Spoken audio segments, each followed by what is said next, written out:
Welcome, everyone, and thank you for joining another SDEC session. My name is Adam Greco, and I'll be moderating behind the scenes. For those of you who are new to the SDEC, we are a free educational community that offers sessions like this in areas related to digital analytics, digital marketing, digital media, and we cover about 10 different topics from Adobe Analytics, Google Analytics, testing. Today's session is in the area of paid media. If you're on this call or viewing this recording and you're not already a member of the SDEC, it is completely free to join. I'll be putting some links in the chat where you can click and sign up. There's also a Slack group that you can join that allows you to see past recordings. And we have over 60 past recordings from the last year and a half that you can check out. During the session, if you have any technical issues or need some help with anything related to the SDEC, I will be checking out the chat, and you can use the chat function in Zoom to communicate with me. If you have questions for our speaker, Tim Wilson, please put them in the Zoom Q&A, and we'll make sure that we get to all of those at the end. So that's all the housekeeping. I'm now going to turn it over to my colleague and friend, Tim Wilson. Tim, thanks so much for presenting, and take it away. Awesome. Thanks, Adam. I'm excited to be here on this pretty wordy topic addressing the key limitations of multi-touch attribution, or MTA, using randomized controlled trials, or RCTs. That's a mouthful. So kind of thought about we could shorten it if we just said, limit it down to the acronym, addressing the key limitations of MTA using RCTs. Or what we're really going to talk about, in my mind, is marketing and the attribution problem. So that's kind of the core of this. And we're going to talk about the different ways that we've gone about trying to address the attribution problem. So anyone who's been in marketing or analytics for more than 6 or 7 minutes has learned to quote John Wanamaker: "Half the money I spend on advertising is wasted. The trouble is I don't know which half." And we wring our hands and gnash our teeth and rend our garments on that topic. That is the attribution problem.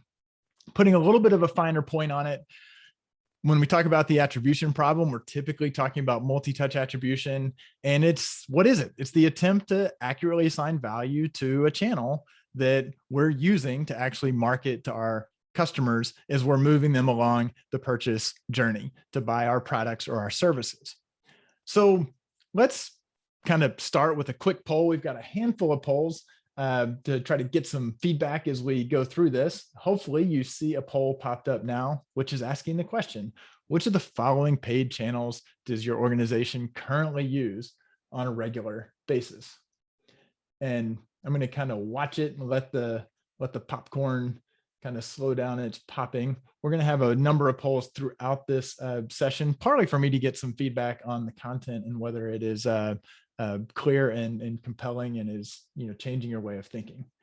So I am watching you guys are great and are fast on the trigger. So we've got our results flowing in, and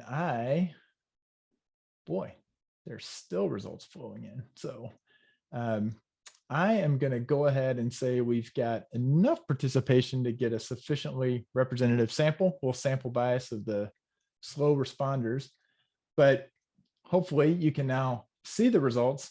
And as it looks out now, we're limited to 10 questions, and I stacked the deck a little bit, and then I put a bunch of digital channels in the first option.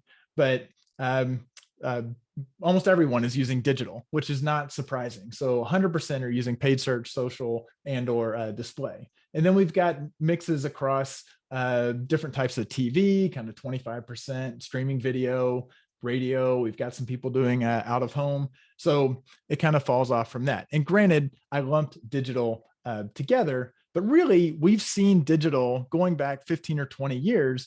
Digital was kind of a boon to marketers. When digital came onto the scene, we sort of realized, and this is a trend that's continued for 2 decades, that consumers are spending more and more time looking at their screens. Logically, as marketers, we said, well, we want to be where our where our customers are, where our prospects are. So we're going to do more advertising in digital. And hey, you know what's awesome? Little ride along with that, digital lets us track every touch point. So we got really excited. And the leap that was made from all of these are factually true. The challenge was that one of the leaps that got made from that we can now track every impression and every click was this idea that, well, since we can do all of that, whoa. And now my screen was, we have all of this data, we can finally solve the attribution problem. And that actually was flawed thinking. This idea that if we had perfect visibility into every user's journey, that we can then accurately assign value by per channel. And what I'm going to do today a little bit is maybe throw a little bit of cold water on that idea. And hopefully I can help you understand why we need to understand the limitations of going down that path. And as many of you are thinking right now is, yeah, this is problematic because with things like ITP and GDPR and CCPA, we're losing our ability to track all of those users across their journey. And that loss, we feel like, is saying that's moving us farther away from our ability to solve the attribution problem. And I'm going to make a case that really all of the efforts we make to try to overcome those hurdles, we're trying to break down those barriers to that user level tracking that are getting put up. I'm going to make a case that that's kind of trying to tear down a roadblock that's on a dead end road anyway. We took a wrong turn in our logic 2 decades ago, and we just haven't quite let it go. And there are some real limitations that we just don't like to acknowledge. So we're going to talk about sort of 4 different approaches to marketing attribution: heuristic attribution, algorithmic attribution, mixed modeling, and then controlled experimentation, which is another way to say RCTs, or randomized controlled trials. So we'll start with heuristic modeling or algorithmic modeling. If neither of those terms are familiar, if you're doing multi-touch attribution, you're probably doing one or both of these. These are the proper and fancy terms for what most of the time in marketing we think of as multi-touch attribution. So let's take a super simplistic example. And this is going to be kind of a 101 review for almost everyone on this webinar. But think that we've got 3 people, simple example, and they went through different paths, whether it was an impression or a click through, we don't really care. Let's just say that they engaged or interacted or were exposed to each of these channels and ultimately led to a purchase. And the marketer says, how do I take the $600 that I made and how do I divide that $600 up against these 3 different channels? And the way we started out was last touch. Let's give $300 to organic search and let's credit $300 or attribute $300 to paid search. And it's easy to understand. It's pretty easy to rationalize. Hey, this was the last thing they did that actually convinced the user to purchase.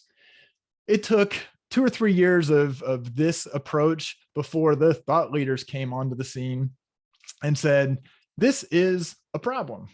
If you're using last touch attribution, you're wasting your marketing spend. And you should be ashamed of yourself. This is irresponsible. And pretty prominent publications and prominent speakers came out saying last touch attribution is a problem. And the rationalization was, wait a minute, you're undervaluing the upper funnel stuff. And that's not fair. We need to have these marketing that's bringing people into the fold. So we have to do the upper funnel stuff as well. Okay, so we can shift to first touch attribution. Let's credit the ones who brought users into the fold initially. That completely changes how we're doing our attribution. Then somebody points out that, wait a minute, it's not that either. We actually need to get all of the touches some credit. So then we come along with something like linear attribution. Let's be totally egalitarian and just spread it out across all of the recorded channels. I'm moving through this quickly because I think this is probably a review for almost everyone. We could get fancier and start thinking, wait a minute, instead of spreading it out evenly, let's give the early stuff some credit, but not as much credit as the touch that actually closed the deal. Let's do time decay or a J curve or an inverse J curve. Well, the problem with all of these is that they fundamentally change the results, but they're all based on someone's opinion. They're not actually based on what value the channel is delivering. They're based on how an organization has decided to assign credit to a channel. So that's kind of problematic. And partly we're still marching down a big fallacy that we'll start to reveal as we move along in this. But how do we get around the subjectivity, the opinion of the marketer or of the hippo? Well, we bring in the machines because machines are objective. Let's use machine learning. Let's do algorithmic modeling. Let's use Markov chains or Shapley value and let them decide. Well, one dirty little secret, even doing algorithmic attribution, you're still making decisions like, what's my look back window? So there are still opinions that are being sort of thrown into the mix. So these are not purely cold, hard, black, objective machines, black and white, making black and white decisions. But there's kind of a bigger problem. What I've seen kind of with the organizations I've worked with is that now we've got a black box, and no business user is going to want to sit and have you explain to them the mechanics and the math behind what's going on. So we spit out, here's the answer. And that sounds good. Everybody was on board when we were implementing the algorithmic attribution, but then everybody's upset because they're getting undervalued or they don't like the results and nobody can explain it to them. So they get disillusioned with the black box. And if you look at the history of attribution, pure play organizations, Clear Sailing, Odometry, Convertro, Visual IQ, every one of them that were out there have gotten snapped up and in many cases quietly kind of end of life by the purchasing company. And I would claim that part of that, a big reason is that organizations brought these in, they didn't really like the results that were coming out and they didn't understand them. So they were still all based on this idea of if we just have that complete tracking. So when we get to this, either one of these, put these in a class together, there are kind of two problems with this approach of a heuristic and algorithmic attribution. So one is, we've said with ITP, other browser changes, with limitations from regulatory changes, we're losing our ability. It never was that great. We never could track everything that a user was seeing or interacting with, and that's getting worse. And so there's a whole cottage industry now out trying to say, let's degrade that tracking as little as possible. But we know the quality and completeness of the data is getting worse. But there's a second problem with these approaches, and that's that they ignore counterfactuals. What is that? Counterfactuals is the world of causal inference and potential outcomes. I am going to claim, as much as we are wringing our hands about the first issue, the second issue is actually the much, much bigger issue. And it has been around from day one. It's just been ignored by marketers because we actually took some logical leaps that we shouldn't have. So what are counterfactuals? That's kind of a big word. And let's use a simplistic example here as well. Imagine that we're in a grocery store and we come across this lady who has filled up her shopping cart with potato chips, and she is headed towards the checkout. She is clearly having a party of potato chip lovers, but she is rolling her cart towards the checkout, and in comes marketing. And a marketer says, hey, you should buy some of those Always Save original potato chips. And the lady looks at him kind of funny, like, okay, dude, whatever, carries on her way, checks out, heads out to her car, loads up the potato chips. The marketer says, aha, she bought, I had an interaction with her. I am marketing. I need to get some credit for that, the purchase of that potato chip, those potato chips, because I had a marketing touch. And that, while silly, is we do that all the time. She was going to buy anyway, but just because we recorded an interaction, we're now saying we need to provide some credit, when really that was a little bit of a wasting a little bit of a marketing dollar because she would have bought anyway. So if we go back to our original kind of simplistic example and say, let's imagine this is what a counterfactual is. Let's imagine a world where we had no paid search. What would have happened if we removed paid search in a parallel universe? The way that these attribution, heuristic, and algorithmic approaches think, the way marketers tend to think about it is saying, oh, well, if I remove paid search, I would have broken the customer's journey, which means there would have been no revenue. I would have cut my revenue in half because paid search would have been removed. And logically, that's not really the case. Maybe one, maybe both of these users would have found another way to purchase. They would have bought anyway. And the fact that we actually were along the path and kind of interrupted them or intercepted them is kind of immaterial. So that's the world of counterfactuals, and recognizing that some of these users, prospects would have purchased anyway. Let's think about it a different way. If we, man, we've got some nice lag. I apologize in my screen. So when we think about how we do marketing and advertising, we're actually trying to make this a problem, sort of. It's just the reality of marketing that when we're selling, if we're selling something that appeals to 18 to 25-year-olds, we don't say, let's go run advertising to everyone. We actually want to target the people who are most likely to purchase. We would say, let's do an ad buy. Let's do our targeted audience that are 18 to 25-year-olds, the ones who are most likely to buy. Now, if we take that to an extreme, or even if we don't take it to an extreme, the reality is we're going to catch some people in that net who would have bought anyway. That's just the reality. But the fact is, we shouldn't really be giving marketing credit for the purchases where somebody would have bought anyway. That is an overvaluing of the channel or the tactic. So that's why I make the case that ignoring the counterfactuals is actually really where we have a challenge. So let's do another poll.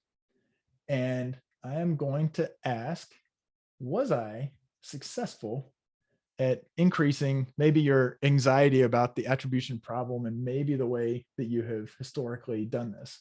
This is where I'm really working without a net, because I have no idea what sort of responses we will get to this. So I'm going to watch the responses flow in for a bit. I should have some poll music going on. I'm going to say that the responses have slowed enough, and we've got a good chunk of responses. So I will go ahead and share the results. And 15%, I increased a lot, and 49% a little bit. And, you know, there's the I'm not sure and not at all. So I'm fine with that. If this was, I think some of the not at all would be people who actually already are aware of this and have been sort of fighting against this, having scanned who some of the participants were. Some of you I might not have convinced. And definitely this is a tough story to try to tell to marketers, because it does kind of blow up the assumptions about how we can get to attribution.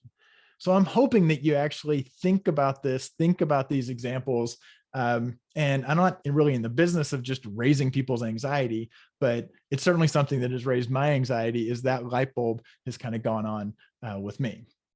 So let's talk about some alternatives.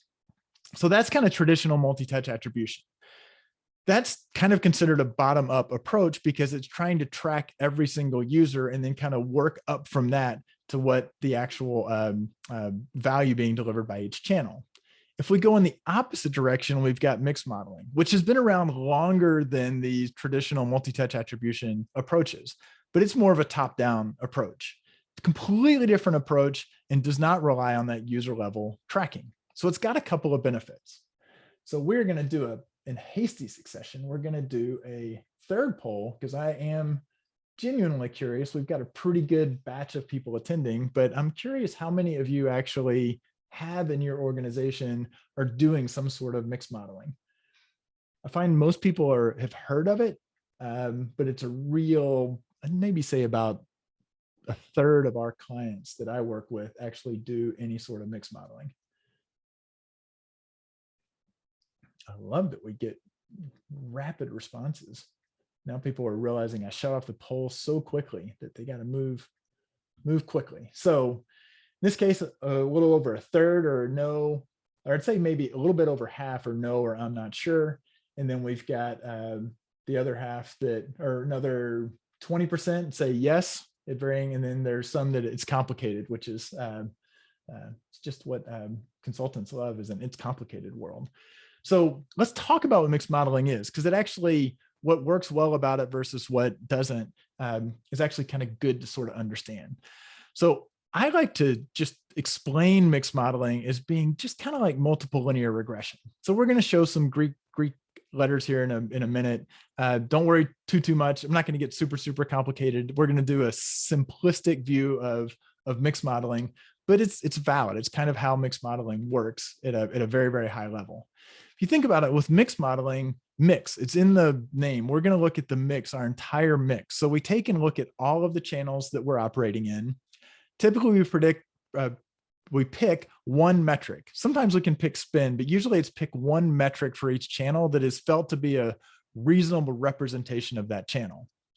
And then we separately have kind of financial results. Typically, it's going to be something like revenue or profit. And what we want to do is link those together. So we can think of the channels as being our independent variables.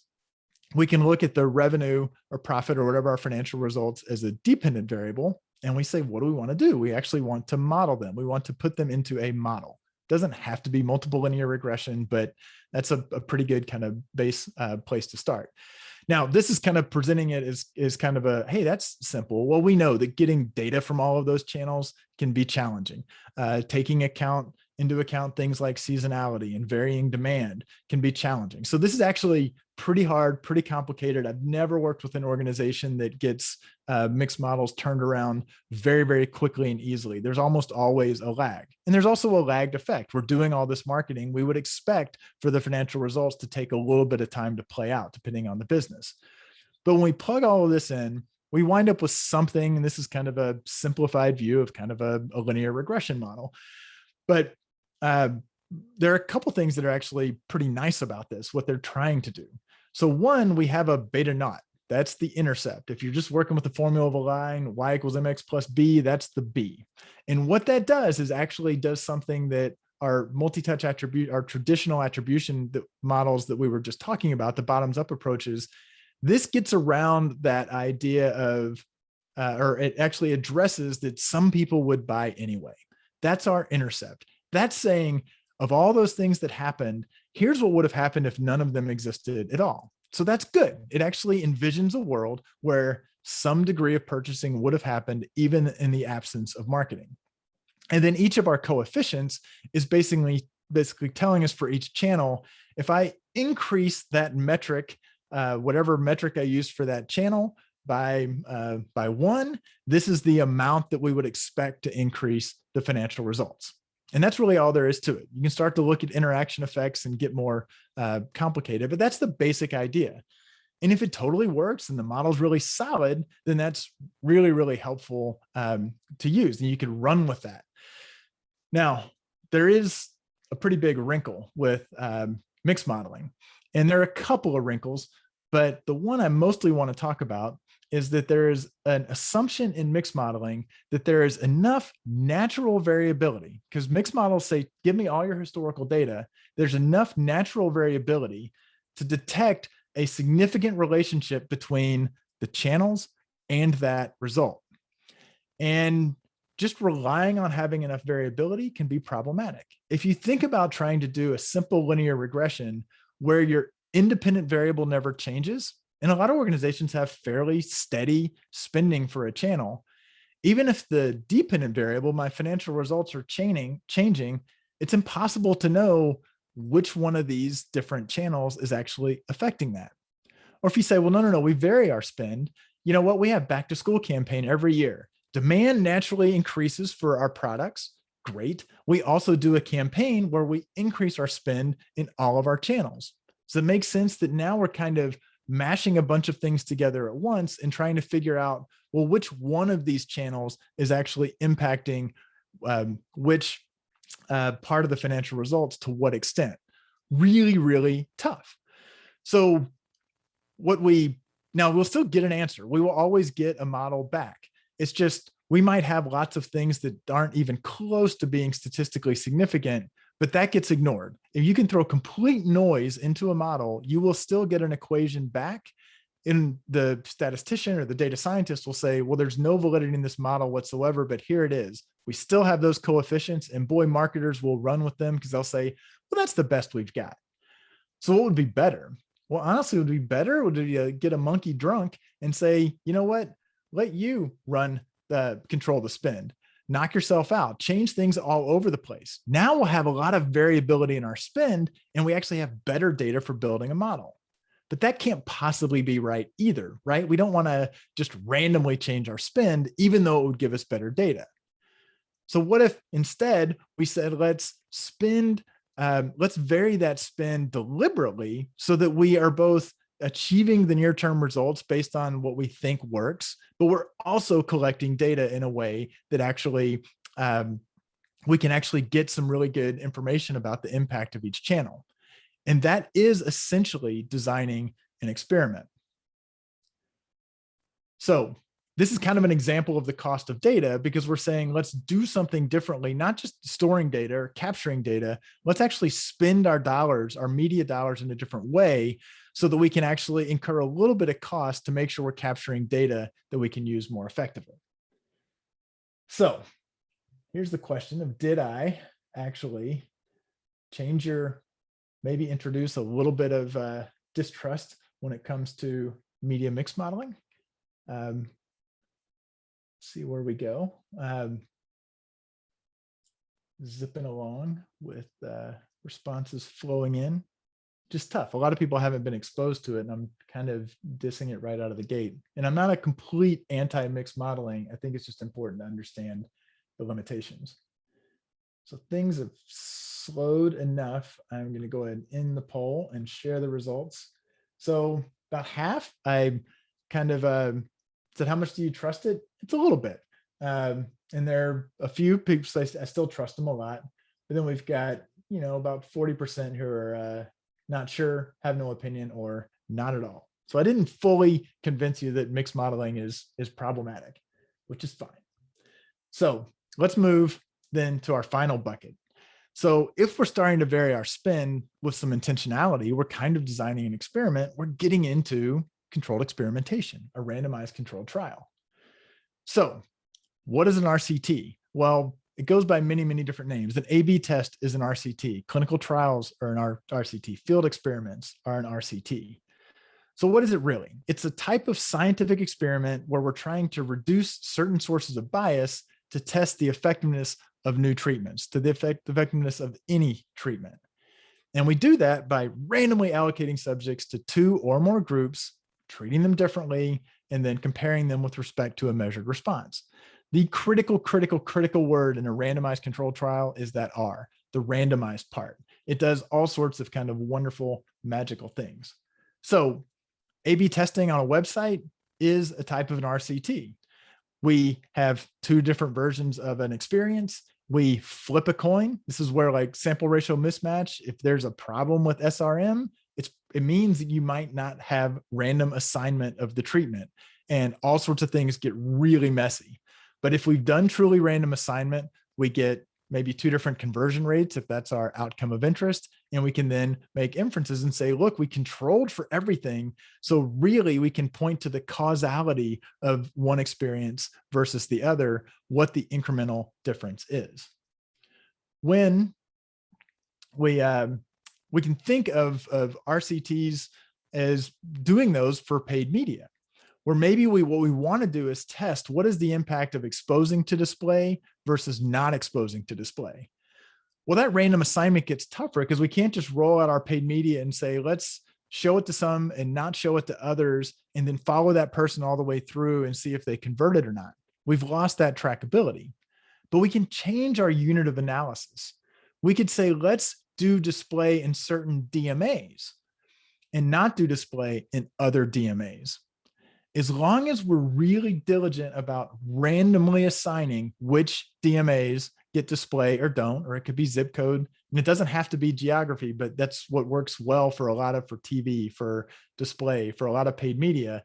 Then what we can do is say, well, okay, take the geographies that got display exposed to them, take the ones that didn't get display exposed to them, and then look at the difference. And we can get the detected effect of 150 grand because we've controlled, with the magic of randomization, all the other things that are impacting whether people buy or not. If we've done a good job with our randomization, then the The only thing that is different is the display versus not display. And we can draw some truly causal inferences about what was the effect that we observed.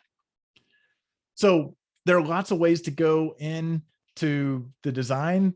We can do what we just showed was kind of a basic on-off test, randomly assigning to different regions. There are ways to kind of tighten up our sampling variability using something called block randomization, which is really cool, where you take some covariates and you say, I'm still doing randomization, but I'm going to pair up my geos to have maybe they're similar based on their past purchasing behavior. I'm going to say GOG and GOH were similar on past purchase behavior. Now I'm going to flip a coin and decide the randomization is, does G get the treatment or does H get the treatment? And then the other one doesn't. So, but it does this really cool thing with reducing our sampling variability.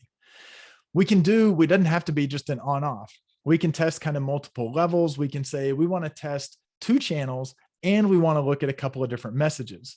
But then we actually do have to do this thing called a power analysis to say, do we have enough data? It's just like trying to do a full factorial design for an A/B test. We've got to make sure we have enough data that we're collecting in order to do that. And then there are ways that if we say, well, we don't want to turn media off anywhere, we need to run it everywhere, we can do something like a stepped wedge or a wait list design, where essentially what we're doing is we use time. Everybody gets the treatment. We just kind of vary when they get the treatment. And I'll show a quick little example of a stepped wedge here. And the reason it's called a stepped wedge is when you lay out the test design, it actually winds up looking like a stair step. So there are lots of different ways we can design, and it's critical to actually do the design of the test well, understanding the unit of analysis, what our dependent variable is, what kind of lagging effect we expect to see. All of that can kind of feed into how we design it. So this was a stepped wedge. This was interesting. We broke up, this was a pharma company, and we broke up the country by DMA into 3 different groups. And in month 1, a third of the DMAs got treated. In month 2, another set of DMAs got treated. And then in month 3, a third set got treated. And if you think about it, for the ones that got treated in month 1, they're not a true control in month 2, even though the media was turned off. They're now actually showing us what was the holdover effect from being on and then off, which is very different from not having been on at all in the first place. So pretty cool.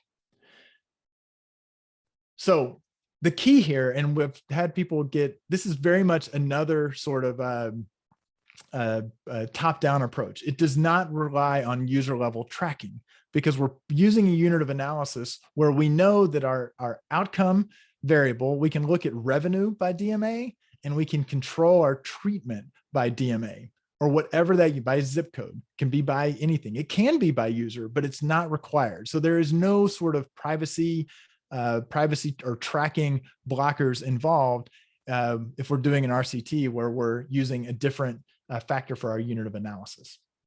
So that's the RCT front. So none of these are never do them. None of these are always do them. There is no simple kind of easy sort of panacea, one size fits all. It is harder to do controlled experimentation. It requires coordination with multiple parties. It requires doing a really rigorous design. It takes time. We've got to get everybody on board and do it. And we can't do kind of real-time RCTs where we're testing channels all the time. They're really good for answering, I really wonder what value am I getting from display? Or I'm going to try a new channel like connected TV, and I really want to know, does it work or not? But hopefully maybe I've convinced you that the heuristic modeling is not kind of, if we just had all the data, that would be the answer. So if you're interested in more on this, I'm learning that the lag, we're going to do one more. This is a 2-question poll. I'm going to put it up and ask if you feel like you've gotten a better understanding of RCTs. This is one where I want to talk for 2 hours. And then I'm also curious whether you and your organization will actually further explore this. So I'm going to keep the poll running, but I'm going to go ahead and move on to say, if you're interested in learning more, the Analytics Power Hour, the podcast that I'm a co-host of, We had an episode where we really talked about sort of attribution without cookies with a data scientist, Dr. Joe Sutherland. So that's kind of an audible way to dive into some of these ideas a bit more. If you want to go really deep, the Gerber and Green's Field Experiments, it is a dense book. It's like a $50 book. It is dense. Stick with it. Really, the first 3 or 4 chapters are the kind of the real meat of how all of this works. It even goes into some of the kind of the magic of randomization. So with that, I am going to end the poll and share the results. And okay, good news, over half people felt like they got some better understanding. And when it comes to people who are likely to further explore the application of RCTs within their organization, we've got, wow, pretty healthy, 37% somewhat likely and 45% very likely, and 9% who are already using them, which is awesome. So I probably should throw in, this is late breaking, and if you're watching this, I think there will be recordings as well of the TLC, but we're actually going to do a 2-part series on another search discovery kind of managed learning community, the test and learn community, where we're going to kind of come at RCTs from a bit of a different angle. We're going to dive into some things like that block randomization. So we'll get a little bit deeper in that as well. So with that, I've went a little over, but we've got 7 or 8 minutes for questions. I am certainly available via email, on the Twitter. Check out the podcast. But now we will kick over and see what sorts of questions. Okay. Yeah. So far, I think you've blown everyone away. I think there's no questions yet, but I think their brain is fried. So if for everyone on the call, if you have questions, please use the Zoom Q&A now so Tim can tackle these questions. While we wait for them to come in, I actually have a question for you, Tim. So when I worked at Salesforce.com, we had a situation where accidentally we stopped doing paid search. I think it was like a new intern who came in and did something really bad. And for like all of a sudden we found out that we were having 0 ads out on Google. And that was like the only main source we were using at the time. And we panicked. We're like, how do we get these ads up there? But my boss at the time had said, you know what? Wait a minute. Let's turn this, lemons into lemonade and say, why don't we go a week with no ads and see what happens? And I wondered if we had accidentally backed into some sort of RCT, but our goal was to figure out like, would organic search make it up, or what would happen? And is that what you'd call an accidental RCT? That is technically falls under quasi experiment. So there's the concept of natural experiments, where if you had accidentally, but with truly randomly, had turned off paid search in some areas and not in others, that could be a natural experiment. This is a quasi experiment where there are techniques like called diff and diff, or 2-stage least squared, or regression discontinuity. That does remind me, there are 2 Freakonomics podcasts, Freakonomics radio podcasts, where they talk through a very similar example where that sort of thing has happened. And a lot of times for the marketing department, it's a little eye-opening because things don't drop to 0. So definitely, yeah. I love the taking the analyst perspective, like, well, this is kind of I guess a Bob Ross happy accident. What actually happened? So technically not an RCT because it didn't have that random assignment. Okay, cool. Okay, so first question: how do RCTs fundamentally differ from incrementally testing, or is it the same topic, different name? I believe that it is that randomized. So RCTs are definitely one way to get to incrementality, because that is when we talk about the average treatment effect, we are specifically talking about the incremental lift between one or the other. I suspect there may be other things that also get labeled under incrementality testing that may not be an RCT. Actually, even back to Adam's question, if you're doing a model where you're actually trying to do like a longitudinal study and see the incremental lift, I think that would count as incrementality testing, but may not be through an RCT. So, but RCTs 100% are trying to get to the incrementality is the core of what they're trying to do. Okay. Another question: what tools and processes can help implementing and utilizing these solutions? having someone who's got a background in field experimentation is really helpful. And then, so because the design is so critical, and there are definitely gotchas that can fall into that. It's a really tough thing to just try to ramp up and figure out and run with. Um, and then as a process, I equate it to like A/B testing. Your first A/B testing is really expensive. The first A/B test is expensive to run because you have to get a tool and help people explain it and figure out all the mechanics. What we see is the same thing. You run one RCT, we got to get the agencies on board, everybody understanding the concepts, how it works, and then having a process for saying, what are the sequences? We actually have like a playbook we use that we're like, these are the steps. We call it a cover sheet. We have to answer all these questions to feed into the design. So having a process that works in your organization with all the parties who are involved is kind of it.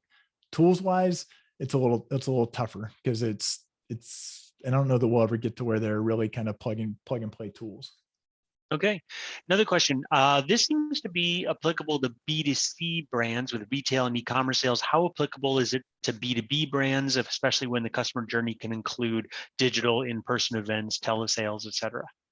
Totally applicable to B2B. I kind of love it with a longer sales cycle or considered purchase, because we don't have to track the individual person all the way through. And, if it is that one person comes in as a lead, and by the time a purchase happens, it's a purchasing agent and it's gone through multiple different things. It is kind of the magic of the randomization. If it's well designed, even if there's a reasonably long sales cycle, not 18 months, but if it's like 2 or 3 months, if it's a big swing, if it's something where you're saying we really want to understand the impact of something, it can work. Maybe a little bit less so to say, what's the impact of this one trade show? Because that is actually going to be really, really tough to handle. But if you're working with a channel where you can do some form of random assignment, be it at a person level, be it at a geo level, be it at some other level, then RCT still totally works. Okay. What's the best way to ease clients into thinking about the various options discussed in this presentation so they don't get confused or overwhelmed? I need to review the results of the poll and the feedback from the session. I love that potato chip example from it's kind of where they are in their process. If somebody is saying, I don't feel great about the way we're doing attribution, but I don't understand why. I love using kind of simplistic examples, but then having kind of an alternative. But honestly, this is kind of the second time I've tried to describe things in this way. It's tough. There's a lot going on, and it's probably, don't try to do too much in a 30-minute conversation, which I may have tried to do. Okay, what if you want to mix multiple models? How advisable would it be from your experience?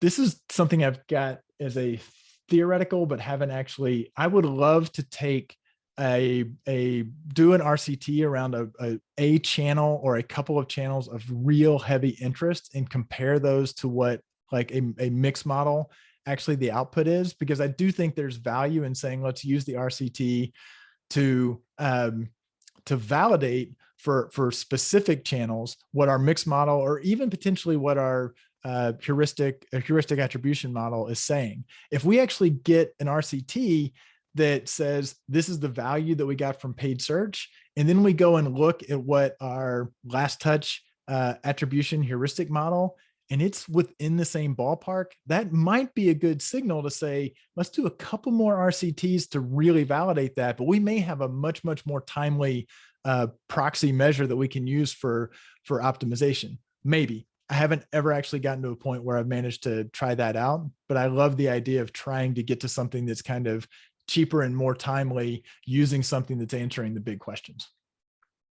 Okay, next question. Some paid media channels aren't suited for geo-based testing like affiliates because the tactics are more publisher-based versus geo-based. Any suggestions on how to measure the impact of these channels or the lift of individual tactics within these channels? So affiliate. Hopefully everybody just understands that affiliate is over crediting what they're doing. I will go to my grave thinking that there a lot of cases where people say we can't do testing here. And then when we start peeling back and asking what the question we're really trying to answer is, it turns out there are ways that we can do an RCT. Having said that, that is also a case where, and it kind of goes back to the happy accident, Adam's example. There are still ways to say we need to do this from a on-off perspective. We maybe need to actually turn it off for a while and turn it back on, or we just need to look at kind of historical data. So that world, if you're curious, dig into natural experiments and really more quasi experiments, quasi experimentation, because there are statistical techniques that are basically trying to find differences and control for them, and then look and say, okay, what is kind of the incremental effect of a particular channel? It's inherently noisier, it's a lot messier, and it can be harder to explain. But getting that idea of what I'm trying to get to is causality, there tend to be a lot of different kind of options. RCTs are just really clean if you can do those. Okay, we've got time for one more question. There are a bunch more left, but I do see some of the names on those questions. So Tim, maybe you'll see if you could ping those people, or Tim is in the Slack group if you want to ping him. Last question, regarding RCTs, how do you set budgets to ensure that you're spending enough to see a significant impact on real business results? Great, you asked the tough question. That's the question. That is the equivalent question of saying, when doing an A/B test, or similar to an A/B test, when you have to set your minimum detectable effect, and somebody's like, no, how much traffic do I need? I don't know what my effect is going to be, and you wind up in this circular world. So that is the core of a power analysis, though. You do have to kind of put some assumptions and stakes in the ground, and the more you spend and the bigger you go, the more likely you will be able to detect a smaller effect. So there's a direct relationship. So the question is, it is a little bit of a gamble, and kind of how much can you afford to spend to kind of really increase the chances that if there's an effect, even if it's small, you'll be able to find it. So it's the core of a power analysis. People ask, like, how do you do a power analysis? What numbers can I punch in to just definitively come up with how much I need to spend? And it's just not that clean. We actually pull in our data scientist, and we wind up having some discussions to say, what do we think is going to be the best? And then you learn after you've done that one, you start to learn, okay, maybe did we not detect an effect because we didn't spend enough, or did we not detect an effect because one is not there? And the trick is to try to feel pretty comfortable with whatever you run with, and that you're most likely to detect an effect. So that's a wishy-washy answer to finish out. Okay, well, we'll post the answers to some of these other questions in the Slack group when we post the recording. Last couple things, definitely some people want to know where they can get drunk monkeys, so Tim will have to address that. And I think we would all agree that all of this can be solved, as Jean Francois says, with one line of JavaScript code, of course. Absolutely, that's any vendor will confirm that for us. So Tim, thank you so much for this thought-provoking topic, and thanks everyone for joining. And we will see you all on another SDEC session. Thanks again, Tim. Thanks.